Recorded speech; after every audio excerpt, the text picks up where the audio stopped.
Hello guys, welcome to Blue Pen Academy. तो ये हमारा तीसरा चैप्टर है जिसका नाम है बल। और बल के बारे में जानते हैं, बल होती क्या चीज़ें हैं और बल के बारे में आगे हम डिस्कस करते हैं और क्या क्या चीज़ें बल में हम सीखेंगे। ठीक है, तो बल वह धक्का या खिंचाव है, अर्थात बल वह बाह्य कारक है जिसके द्वारा वस्तु विरामावस्था से गति अवस्था अथवा गति अवस्था से विरामावस्था में परिवर्तित हो जाता है अथवा प्रयास करता है। मतलब कोई चीज अगर चल रही है तो उसे रोक सकती है और रुकी हुई वस्तु को धक्का देके हम चला सकते हैं, है ना, या उसको उसकी दिशा भी चेंज कर सकते हैं। अच्छा, और बल के प्रभाव क्या हो सकते हैं? देखिए बल के प्रभाव क्या होते हैं। सबसे पहले बल का प्रभाव देखिए, गतिमान वस्तु को की चाल बदल सकता है। मान लीजिए कोई स्कूटर चल रहा है, मतलब मान लीजिए कोई साइकिल चल रही है, साइकिल को मैं धक्का दूं, साइकिल जैसे चल रही है किसी स्पीड से और मैं इसे और धक्का दूं तो उसकी स्पीड चेंज हो जाएगी ना। यस, बिल्कुल हो जाएगी। तो अच्छा, एक पॉइंट तो ये गया। अब दूसरा पॉइंट इसका है कि विराम अवस्था से गति अवस्था, गति अवस्था से विराम अवस्था में, ये पॉइंट अभी बताया था मैंने। चलिए, गति की दिशा को बदल सकता है। जैसे कि लाइक जैसे कि बॉल आ रही है, क्रिकेट में बॉल कराते हैं, बॉल कराते हैं तो क्या हम बल्ले से मार देते हैं ना, मतलब बॉल आती है इधर से और हम ऐसे बल्ले को मार देते हैं तो उसकी दिशा बदल जाती है। तो यह कर सकता है। वस्तु का आकार बदल सकती है। आप देखिए, आप कोई सा कागज वागज लीजिए, उसको दबा के देखिए तो उसका आकार चेंज कर सकती है। ठीक है, चलिए, तो बल यह चीज होती है। अच्छा, बल कितने प्रकार के होते हैं इसके बारे में हम देखते हैं। कितने प्रकार के होते हैं बल? तो बल होते हैं दो प्रकार के।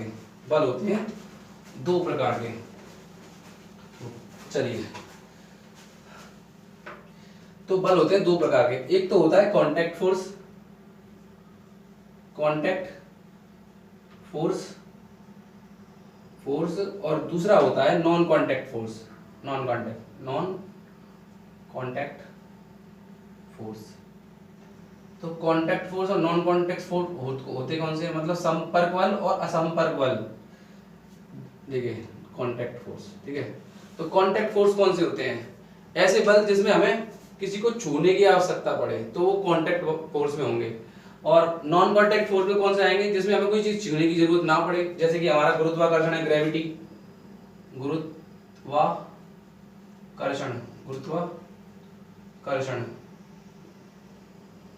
और दूसरा है मैग्नेटिक फोर्स। मैग्नेट में भी हमें किसी की जरूरत नहीं पड़ेगी किसी चीज को छूने की, अपने आप ही चीजें हिल जाती है, चुंबक लाभ पास जाने से हिल जाती है। ठीक है, मैग्नेटिक फोर्स, मैग्नेटिक बल मतलब चुंबकीय बल बोल सकते हैं हम, है ना, गुरुत्वाकर्षण बल कह सकते हैं। अच्छा, कांटेक्ट फोर्स में दो पार्ट होते हैं। कौन कौन से पार्ट होते हैं? एक तो होता है संतुलित बल और एक होता है असंतुलित बल। असंतुलित बल, एक होता है संतुलित बल और एक होता है असंतुलित बल। ठीक है, चलिए अब जानकारी करते हैं संतुलित बल और असंतुलित बल क्या होते हैं।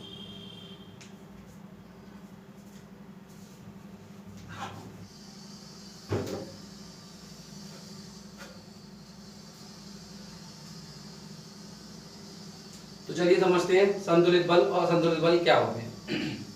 तो संतुलित बल क्या होता है? जब किसी वस्तु पर ये बल एक साथ लगते हैं तो परिणामी बल शून्य होता है। इसका मतलब क्या है?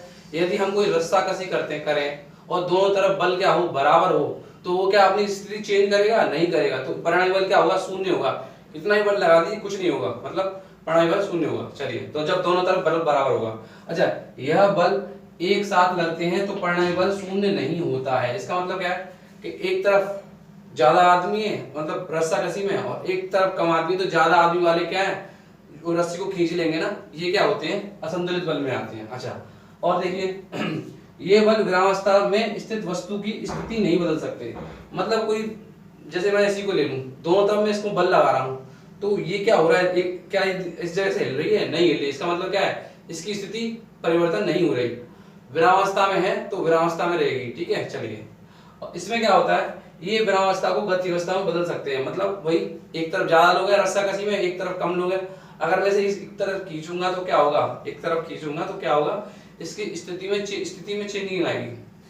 जैसे संतुलित बल में ऐसे रुका हुआ था और इसमें क्या होगा, इसमें है ना, स्थिति चेंज हो जाएगी, मतलब इधर की तरफ चला जाएगा जिस तरफ बल ज्यादा लग रहा है। ठीक है, अच्छा, अब ये बल प्राय वस्तु के आकार को बदल देते हैं। ये बल प्राय वस्तु के आकार को बदल देते हैं, मतलब बदल सकते हैं। मतलब कहने का मतलब क्या है, जैसे मैं इस मार्कर को ले लूं लाइक, ठीक है, तो देखिए मार्कर को लेता हूं और मार्कर को दोनों तरफ बराबर बल लगाता हूं, तो बल लगाऊंगा, एक टाइम वो आएगा, इतना बल लगाऊंगा कि ये एक टाइम पे टूट जाएगा। इसका मतलब क्या है, इसकी स्थिति है ना, इसका जो आकार है ना वो चेंज हो जाएगा। या फिर मैं कोई और भी चीज ले लूं या धागा खींचूं, वो भी टूट जाएगा एक टाइम पे। तो क्या हो जाएगा, रस्सी ले लूं वो भी एक टाइम पे टूट जाएगी अगर ऐसे बल लगाता जाऊंगा, ठीक है। अच्छा, इसमें क्या है, ये वस्तु के आकार को नहीं बदल सकते हैं। मतलब क्या है कि कोई रस्सी है, लाइक रस्सी ले लूं और यूं खींचूं और एक तरफ ज्यादा बल लगा रहा है, तो क्या वो रस्सी टूट जाएगी? नहीं टूटेगी। एक तरफ खींची चली जाएगी, वो टूटेगी नहीं। टूटेगी कब? जब दोनों तरफ बल बराबर लगा रहा हो, वो दोनों तरफ बराबर बल लग रहा हो, खींची चली जाए तभी टूटेगी, ठीक है। अच्छा, इसके बाद ये गतिमान वस्तु की चाल व दिशा नहीं बदल सकते। मतलब कोई चीज जा रही है गतिमान वस्तु, तो उसकी है ना स्थिति पर परिवर्तन नहीं कर पाएंगे।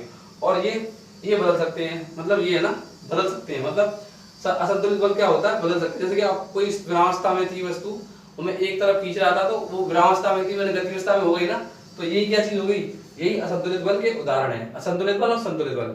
अब इसके बाद हम पढ़ेंगे जड़त्व के बारे में। जड़त्व क्या होता है, चलिए जड़त्व के बारे में पढ़ते हैं। चलिए जड़त्व क्या होता है। जड़त्व, इनर्शिया, वस्तुओं में अपनी विराम अथवा एक समान गति की अवस्था में परिवर्तन का विरोध करने का गुण ही जड़त्व कहलाता है, ठीक है। इसे ही जड़त्व कहते हैं। जड़त्व के दो प्रकार होते हैं, एक होता है विराम जड़त्व और एक होता है गति जड़त्व। तो विराम जड़त्व क्या है, पहले समझ लीजिए।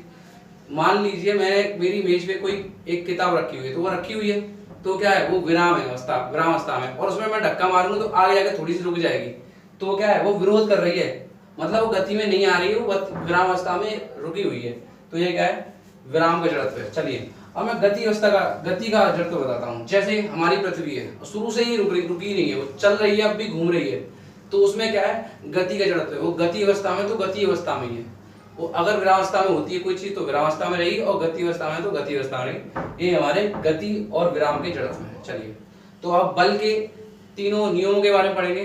चलिए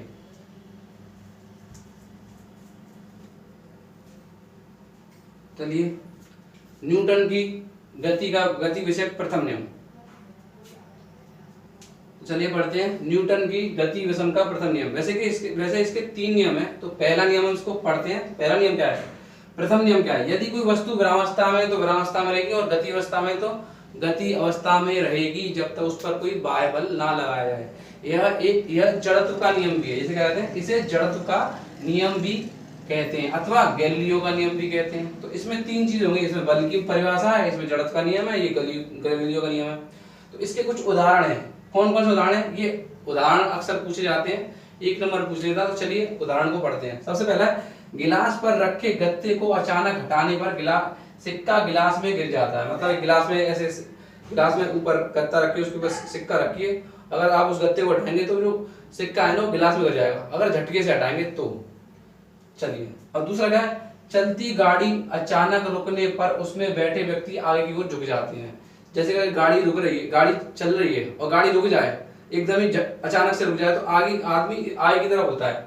तो वो क्यों होता है, इसी नियम की वजह से। अच्छा, रुकी हुई गाड़ी के अचानक चलने पर उसमें बैठे व्यक्ति पीछे हट जाते हैं। मतलब अगर कोई गाड़ी रुकी हुई है, अगर वो आगे चलेगी तो आदमी पीछे की तरफ हो जाता है। चलिए चौथा नियम क्या है, हथौड़े को कसने के लिए उसके हत्थे को जमीन पर मारते हैं। मतलब जैसे अगर विरामावस्था में, लेकिन अब उसको नीचे मारेंगे तो जो उसका ऊपर का जो लोहे का जो डायरेक्ट का जो वो होता है वो नीचे आ जाता है, तो वो भी इसी का नियम में आता है। तो चलिए, कंबल से धूल हटाने के लिए उसमें डंडे मारते हैं, देखा होगा आपने डंडा मारते हैं। चलिए तो न्यूटन का गति विषयक द्वितीय नियम, वो प्रथम नियम ये हो गया। अब द्वितीय नियम पढ़ेंगे जिसमें बहुत ही इंपॉर्टेंट फॉर्मूला मिलेगा, और उसको हम अच्छी तरीके से पढ़ेंगे, और उसमें हमें पता चलेगा कि यह सदिश राशि है कि अदिश राशि है। तो चलिए, ये हमारा न्यूटन की गति का द्वितीय नियम है। तो क्या द्वितीय नियम क्या है, किसी वस्तु पर बाहर से लगाया गया बल F उस वस्तु के द्रव्यमान m तथा उस वस्तु के बल की दिशा में उत्पन्न त्वरण A के गुणनफल के बराबर होता है। तो क्या होता है, बल बराबर द्रव्यमान गुणा त्वरण, बल बराबर द्रव्यमान गुणा त्वरण। अच्छा, बल को F बोलते हैं, द्रव्यमान को m और त्वरण को A। त्वरण मैं पिछली वीडियो में आपको पढ़ा चुका हूँ। अच्छा देखिए, अच्छा इसमें एक चीज डिस्कस करते हैं। मैंने आपको बताया था कि जो त्वरण होती है कैसी राशि होती है, सदिश। क्यों होती है? क्योंकि इसमें वेग आता है, और वेग क्यों है, वेग सदिश राशि क्यों है कि उसमें विस्थापन आता है। जब विस्थापन सदिश राशि है, जब वेग सदिश राशि है, और जब और जब त्वरण सदिश राशि है, इसका मतलब क्या है, इसका मतलब बल भी त्वरण वो हो जाएगा, सदिश राशि हो जाएगा। तो इसी वजह से ये भी एक सदिश राशि होगा, ठीक है। यह एक सदिश राशि है, यह एक सदिश राशि। चलिए, तो इसका मात्रक देखिए, मात्रक क्या होता है, इसका मात्रक किलोग्राम मीटर पर सेकंड स्क्वायर होता है। देखिए, द्रव्यमान का मात्रक किलोग्राम और त्वरण का मात्रक होता है मीटर पर सेकंड, ये होता है मात्रक। लेकिन इसको हम या न्यूटन भी बोल सकते हैं, किलोग्राम मीटर पर सेकंड स्क्वायर या न्यूटन भी बोल सकते हैं। यह एक सदिश राशि मैं बता चुका हूं। सदिश राशि क्यों है? क्योंकि यहाँ इसमें त्वरण लग रहा है, त्वरण सदिश राशि, इसलिए ये भी त्वरण सदिश राशि है। अच्छा, सीजीएस पद्धति में इसका मात्रक डाइन होता है। चलिए, नई चीज पता चली। इसका अन्य मात्रक किलोग्राम भार भी होता है, ये हम आगे डिस्कस करेंगे जब द्रव्यमान और भार में क्या अंतर होता है उसके बारे में पढ़ेंगे तब। चलिए, 1 न्यूटन बराबर कितना होता है? 1 न्यूटन बराबर होता है 0.102 किलोग्राम भार, ठीक है। चलिए, तो न्यूटन की गति विषय के द्वितीय नियम के तो कुछ उदाहरण देखिए। तो 2 उदाहरण देखिए। सबसे पहले, क्रिकेट गेंद को पकड़ते समय खिलाड़ी अपने हाथ को पीछे की ओर कर लेता है, क्योंकि जब भी कोई क्रिकेट खेलता है तो जब बॉल आती है तो उसे पीछे हटाना पड़ता है। अगर वो यूं पकड़ेगा तो वो बॉल हाथ में नहीं आएगी, छूट जाएगी, और ऐसे है ना, उसके हाथों में चोट लगने का खतरा बना रहता है। चलिए, और दूसरा क्या, बंदूक से चली गोली शरीर में आराम से घुस जाती है। क्यों घुस जाती है? इसी वजह से, द्वितीय नियम की वजह से। अच्छा, ये जो नियम है वो प्रथम नियम का ही भाग है, जो गति विषयक द्वितीय नियम है वो प्रथम नियम का ही भाग है। तो चलिए, अब हम न्यूटन का गति विषयक तृतीय नियम पढ़ते हैं।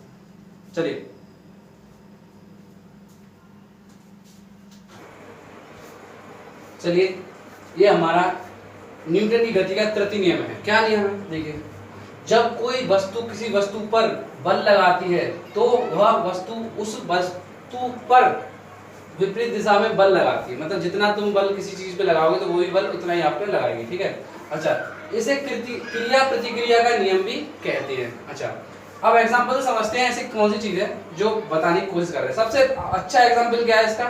रॉकेट। सबसे अच्छा एग्जांपल क्या है? रॉकेट। बहुत ही जल्दी समझने वाला।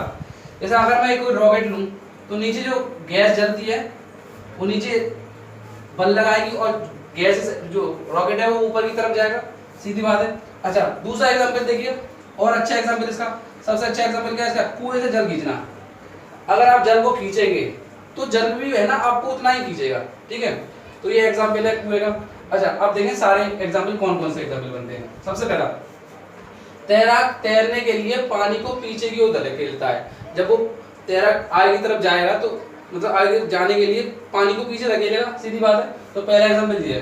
दूसरा, बंदूक से गोली छोड़ने पर बंदूक पीछे की ओर हटती है। आपने देखा होगा मूवीज में, जब भी कोई बंदूक चलाता है तो वो ना पीछे की ओर रिपल्स करती है, ठीक है।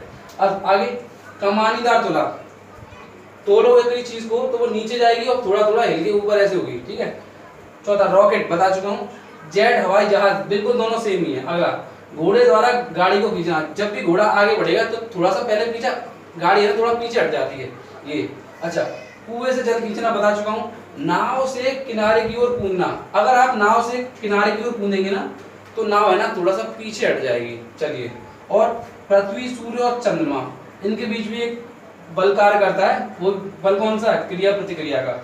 और लास्ट, मनुष्य का चलना। आदमी के चलना ही किस पे चलता है? आदमी इसी से चलता है, न्यूटन के गति के तृतीय नियम पे। Thank you.